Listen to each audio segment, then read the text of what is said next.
first historical mention of Gush Halav is in Yosef ben Matityahu book from the 1st century, who writes on the town part in the Great Revolt that took place during the years 66 to 70.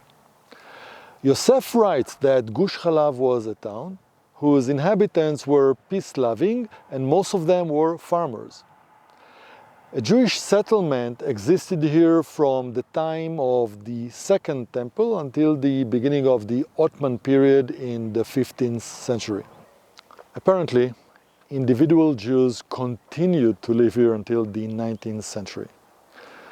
Today, the Arab village of Jish is built on the remains of the town of Gush Halav. Gush Halav in Hebrew means a block of milk. An interesting name. Yet, what is its origin? It is not really known. The place was rich mainly due to the olive oil that was produced here. And as you can see, it is still growing here.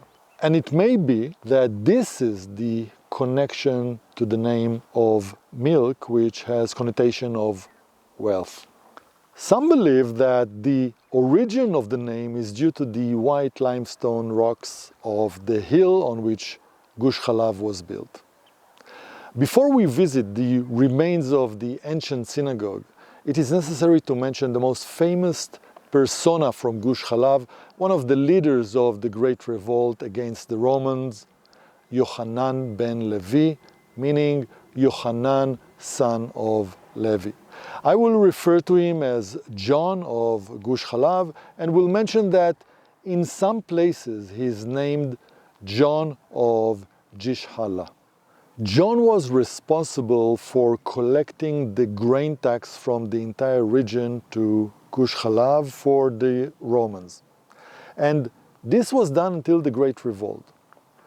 Yosef ben Matityahu, who was appointed commander of the Galilee on behalf of the Jewish government in Jerusalem, tells the following about John, and I quote, John ben Levi, when he saw that some citizens from Gush Halav were thinking of rebelling against the Romans, he tried to calm them down.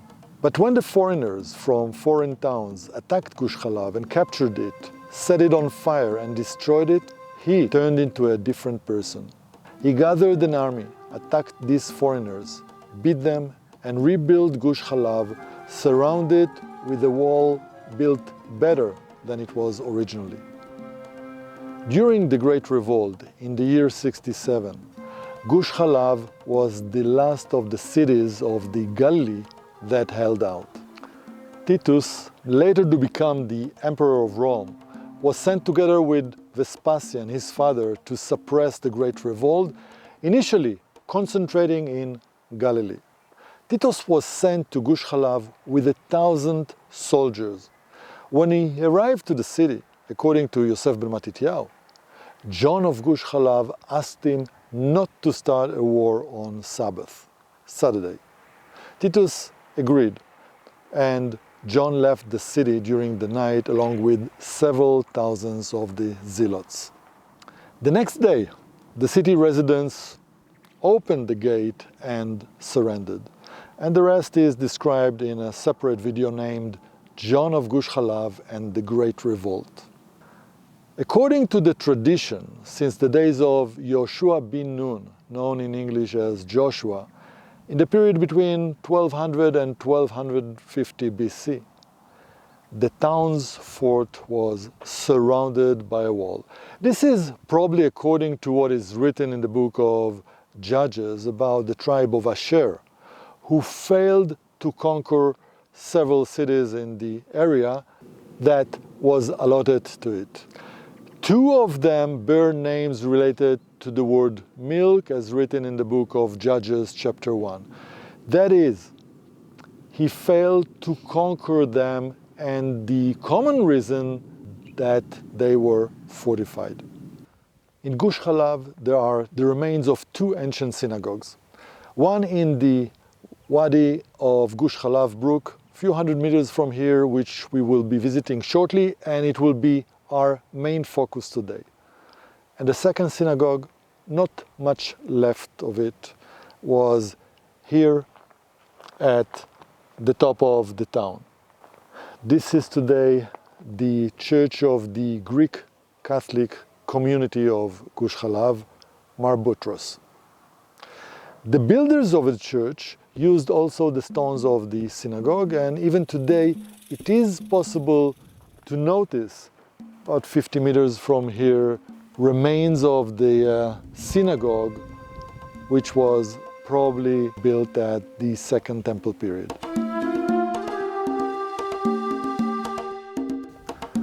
We are at the ancient synagogue. Look, quite deserted. So far, remains from different periods have been excavated. What defines the chronology of the finds in this case are, among other things, the types of ceramics found and a large number of coins. The large number of tires coins is consistent with the conclusions of excavations in nearby places, according to which the region was within the cultural influence of the north. And I will take the opportunity to invite you to watch the video Kadesh, a biblical city. Kadesh is located 10 kilometers as the crow flies northeast of Gush Halav. The synagogue was built after the year 250. The dimensions of the total structure are approximately 18 by 18 meters. The main hall has two stylobate bearings, 2 rows of columns parallel to the 2 supporting walls that run north-south. A stylobate is the upper part of the surface on which the columns stand. The remains of the ancient Torah ark stage are to be attributed to the earliest stage in the synagogue history. It was built in the southern west corner, west of the main entrance in the southern wall facing Jerusalem. No evidence of the existence of a permanent Torah ark was found, and this represents many synagogues in the Galilee from that period. The main entrance from the south side facing Jerusalem. 2 elements emphasize the importance of the southern wall. The fact that the stage is adjacent to it, and the fact that only the southern wall is built from ashlar stones. Although it is not known clearly what this synagogue looked like at that time, there is no doubt that a person who arrived here from the south was impressed. He was impressed by its magnificent facade, while those who came to it from the north saw a more modest entrance and had to go up a narrow and dark entrance to reach the main hall. The main entrance on the southern front was decorated with an eagle and a wreath that were placed on the lower side of the lintel. Imagine this part as the entrance lintel, completing the entrance pillars. The eagle is seen spreading its wings above the double opening leading to the synagogue. The synagogue has additions, such as a long and narrow corridor adjacent to it to the west and 2 rooms to the east. How did the builders build the cover ceiling between the stylobate and the outer wall? The retaining walls in the west and east made it possible to reduce the distance between the columns and the outer wall, and thus enabled a durable roofing. On the southern column, in the eastern row, there is engraved inscription in Aramaic, meaning as follows: Yosef bar Nahum, who made this column, may he be blessed. Apparently, this is a dedicatory inscription that came to attribute the column to its donor. Of particular interest is the western corridor that was used as a warehouse. On its northern side, a clay urn was discovered. containing a very large number of coins from the 4th and 5th centuries, most of them from Tyre, today a city in Lebanon.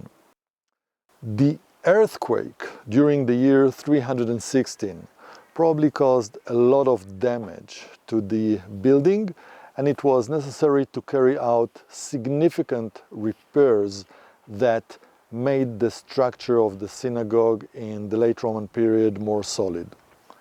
It seems that the final destruction of the building is attributed to the earthquake during the year 551. The summary of the many sources of information about Gush Halav, combined with the results of the excavations of the lower synagogue and the data on the synagogue in the upper town, indicate that in several periods there was an important center here. The location of Gush Halav on the important road to the Phoenician coast and the large number of Tyre's coins indicate economic ties with the area to the north. The entire area was known for the high quality of the olive oil that was produced both for self-consumption and for export. The many northern coins found in Gush Halav also indicates trade with the area to the north and a connection with southern Syria, as also evidenced by the type of pottery found at the site. I will just add that sages praised the olives of Gush Halav. The nature of the relationship between the lower site and the higher site is still unclear. On one hand, the height difference between them is large. On the other hand, the spring that is in Gush Halav Brook was the main source of water, so it is likely that the sites were somehow connected. And to conclude, as usual, I have a question for you. During the Great Revolt, which two towns in Galilee showed the strongest resistance to the Romans? The answer, as usual, in 5 seconds.